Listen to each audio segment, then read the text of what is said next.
Four nations facing off. For what? For friend and foe. I never want to see an NHL All-Star game ever again. We just had teams from the United States, Canada, Finland, Sweden, all filled with NHL players for a 2-week-long tournament that was filled with some amazing hockey and some crazy memories. There were tons of fans and media talking about this tournament, claiming that it wasn't real, it had no real meaning, and it was just a cash grab from the NHL.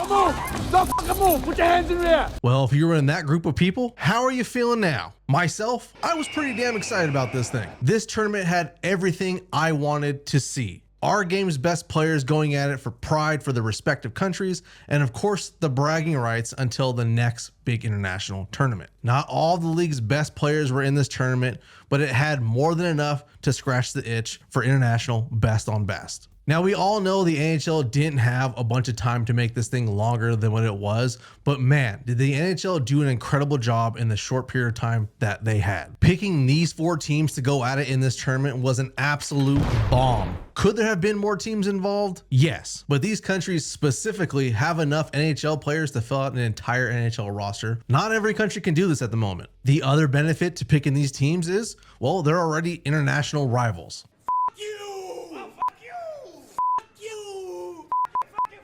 I'm going to be honest, this is going to be a very heavy USA-Canada type of video, primarily because I don't have any ties to Sweden or Finland. But I will say that matchup between those two countries is going to deserve a lot more spotlight going forward. Hang around during this video, and towards the end, I'm going to share my thoughts on these countries and this kind of tournament going forward. I only came here to do 2 things, man. Kick some ass and drink some beer.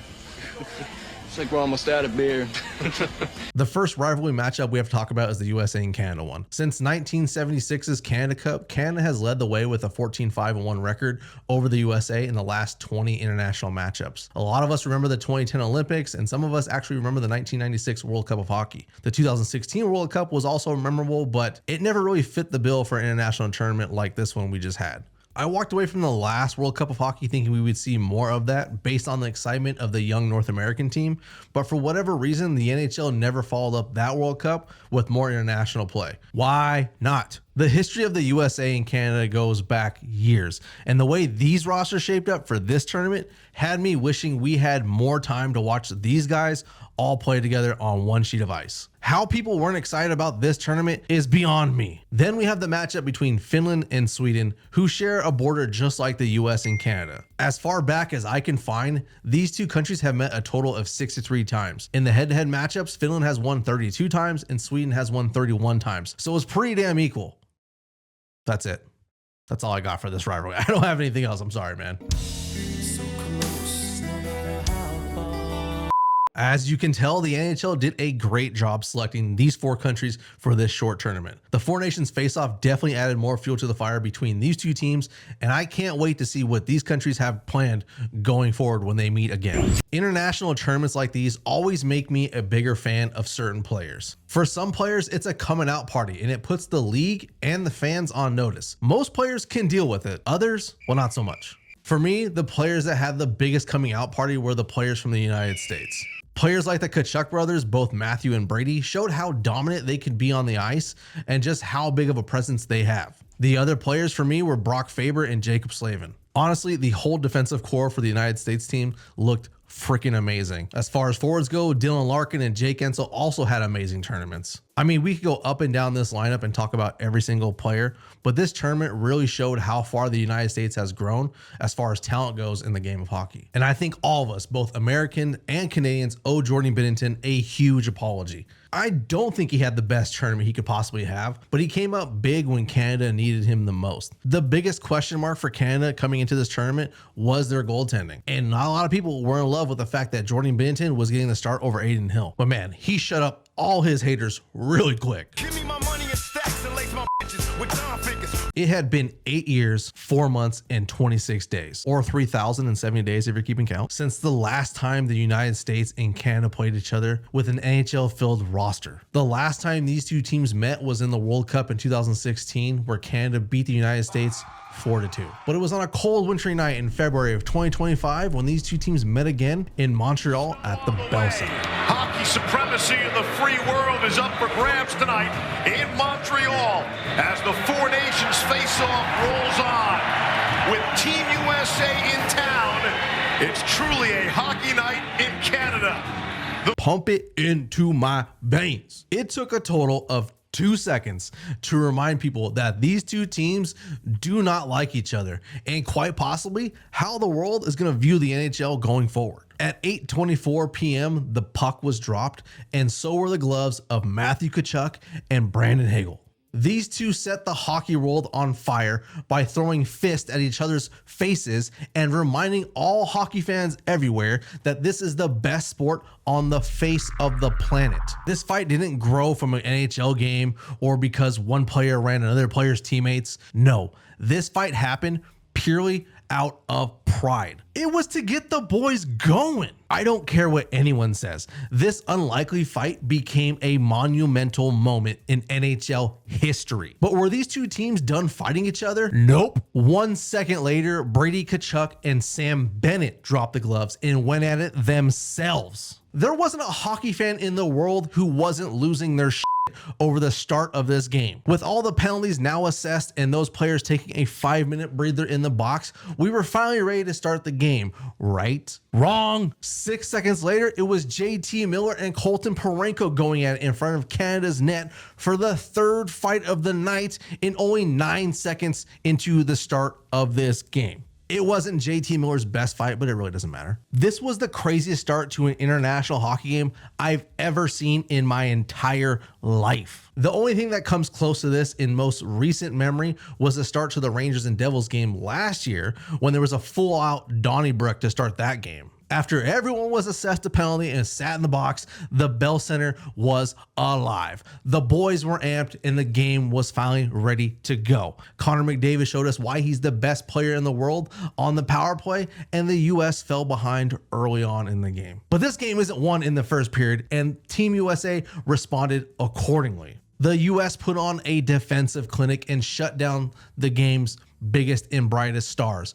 It was only because of a costly turnover by some guy named Sidney Crosby that Dylan Larkin went down the ice on a 2-on-1 and buried it behind Jordan Binnington before heading into the locker room before the start of the third period. And in the third period, it was an empty net goal by Jake Gensel that sealed Canada's fate. There had to be a winner and there had to be a loser, and the USA played the perfect game.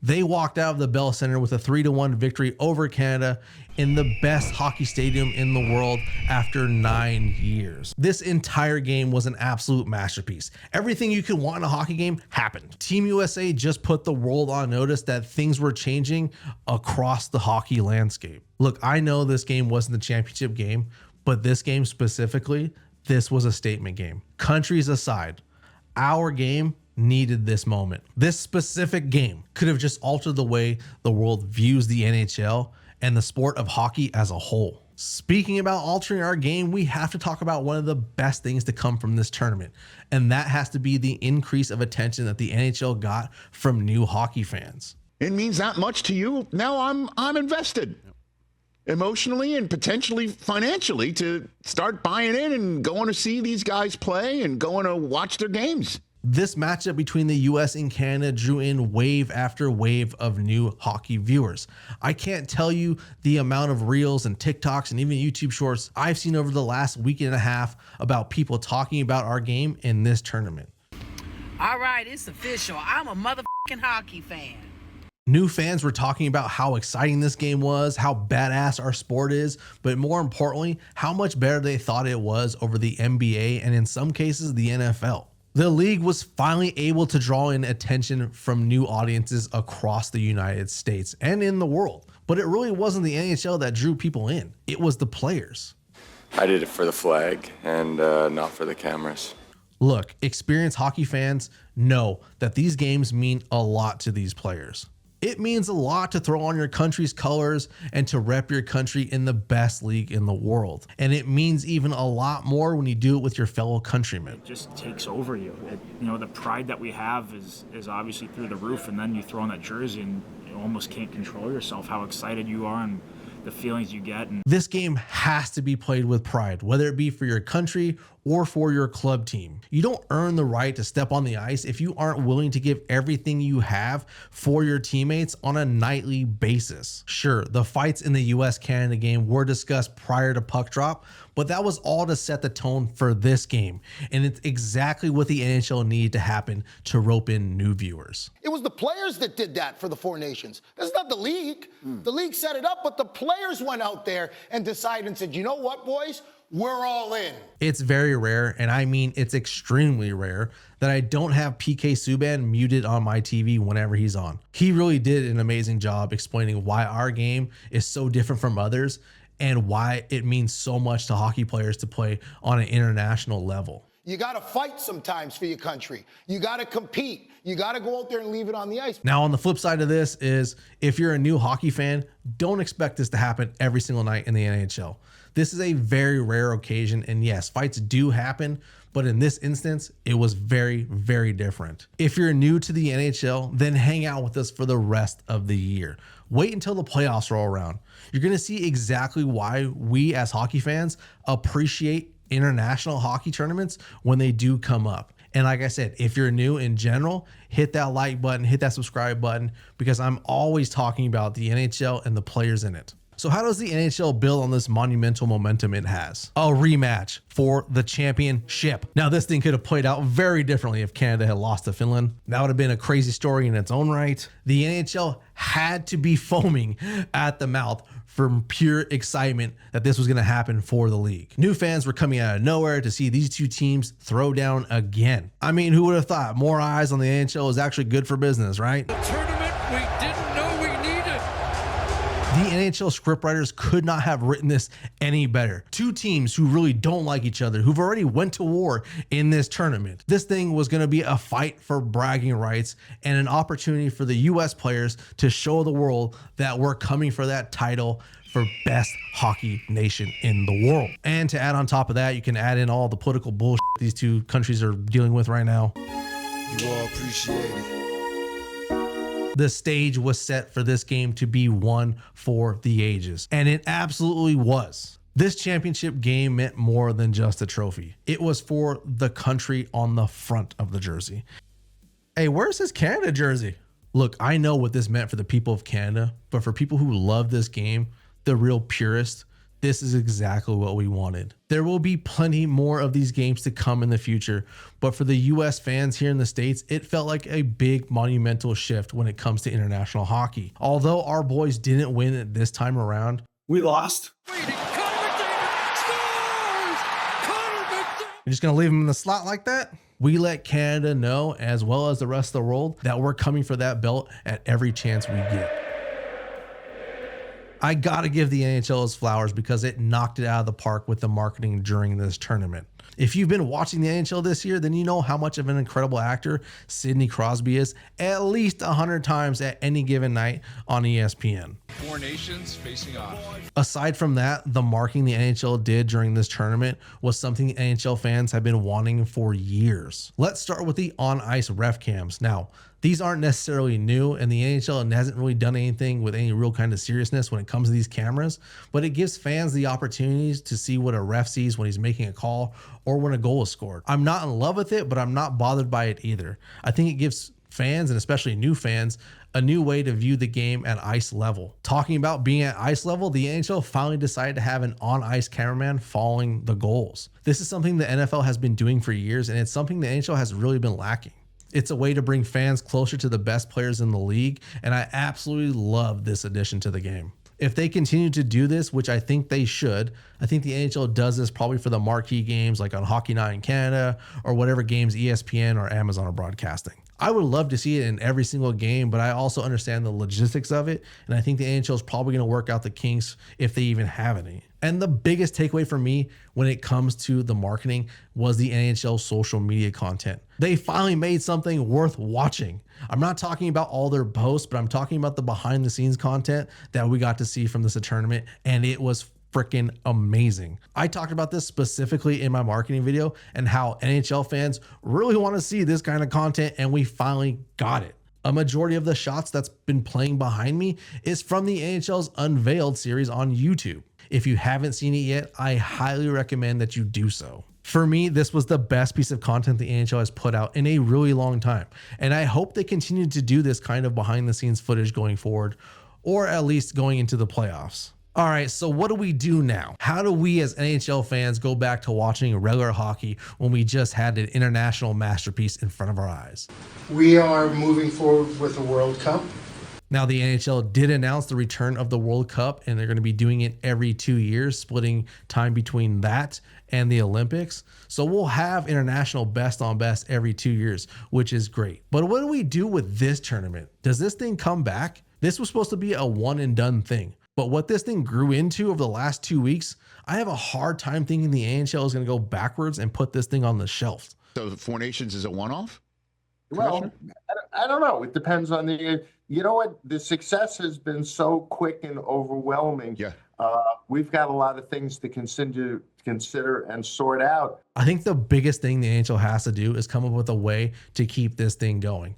I would love to see this tournament morph into more of a pure rival series between countries. I want to see a best of 5 series between the US and Canada and have these games being played in different Canadian and American cities. And I want to see them do the exact same thing for Finland and Sweden in their own countries. This is how the NHL is going to grow the game. This is how we get more international fans to buy into our league and to our sport. I would love to see the NHL expand on this idea and get more countries involved, but right now, these rivalries are the ones I personally want to see the most. So what did you think about the Four Nations face-off? Did you love it? Did you hate it? Have you changed your mind? Do me a favor, leave me a comment. Let me know what you thought about the Four Nations face-off. Let me know what you think about a rival series between these countries, and I will catch you homies in the next one. Peace out.